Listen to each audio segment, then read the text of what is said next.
মাত্র 30 থেকে 40 মিনিটসে chocolate cake এখন আপনার বাড়িতেও বানাতে পারেন। এটা কিন্তু খুবই হেলদি।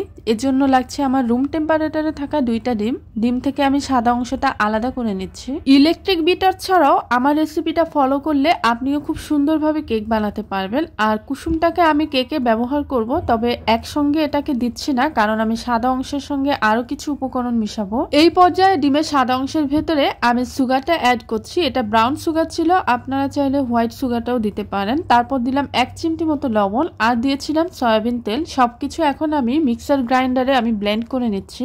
আমার সুবিধার জন্য আমি এভাবে করছি আর খুব তাড়াতাড়ি হয়ে যায়। চাইলে আপনারা স্পুনের সাহায্যে এটাকে ব্লেন্ড করতে পারেন, তবে এইভাবে যদি করেন অনেক তাড়াতাড়ি হয়ে যাবে। আর যখন সবকিছু এভাবে মিশে যাবে কুসুমটাকেও অ্যাড করে দিচ্ছি।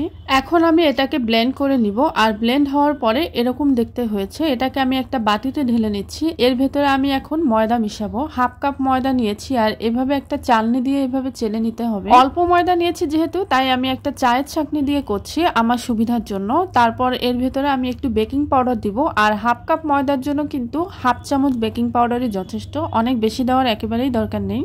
এরপর দিয়ে দিব কোকো পাউডার। এখানে আমি 2 চা চামচ কোকো পাউডার ইউজ করছি। আর কোকো পাউডারটা এভাবে চালনি দিয়ে ছেঁকে দিয়েছি। যে দানা দানা অংশগুলো থাকবে ওগুলো আর কেকের ভিতর দিব না, অবশ্যই ফেলে দিতে হবে। এখন অ্যাড করব ভ্যানিলা এসেন্স। এখানে চকলেট এসেন্সটা দিলে কিন্তু বেশি ফ্লেভারফুল হয়, তো আমার বাসাতে যা ছিল ওটা দিয়ে দেখাচ্ছি। এখন আলতো করে সবকিছু মিশিয়ে নিচ্ছি। কিছুক্ষণ এভাবে মেশাতে থাকলে উপকরণগুলো সম্পূর্ণ ভালোভাবে মিশে যাবে এবং দেখতে অনেকটা চকলেটের মতো মনে হবে। এখন আমি এটা চুলায় বসাবো। তার আগে আমার কেকের বাটিটাকে রেডি করতে হবে। কেকটা দেওয়ার আগে আমি এখানে একটু কুকিং অয়েল ছড়িয়ে দিচ্ছি আর এটা হাত দিয়ে ভালোভাবে বাটিতে মিশিয়ে নিলাম। আর মেশানোর পরে পাশে যে একটা পেপার দেখতে পাচ্ছেন ওটাকে বসিয়ে দিচ্ছি। এতে করে কি হবে, কেকটা খুব তাড়াতাড়ি ওঠানো যাবে।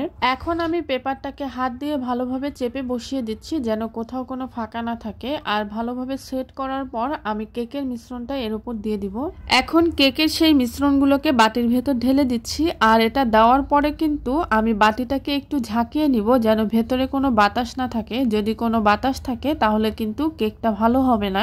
এছাড়াও কেকের চারিদিকে সমানভাবে মিশ্রণগুলো বসে যাবে। এখন আগে থেকে একটু গরম করে রাখা হাঁড়িটার ভেতর কেকটা বসিয়ে দিলাম। চুলাটাকে মিডিয়াম আছে আমি 20 মিনিটস এভাবেই রেখে দিব। এতে করে কিন্তু কেকটা খুব তাড়াতাড়ি হয়ে যাবে। আর এই যে দেখুন কত সুন্দর ফুলে উঠেছে কেকটা।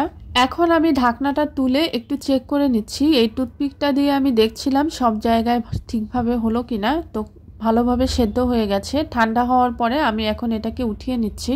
নিচের দিকে যে পেপারটা ছিল ওটাকেও এখন ছাড়িয়ে নিচ্ছি। আর কেকের কিন্তু অনেক সুন্দর হয়েছে, অনেক লোভনীয় একটা কেক। আর এই কেকটা কিন্তু এখন আমি একটু সাইজ করে কেটে নিব। আমি এটা কোনোভাবে আর ডেকোরেশন করছি না।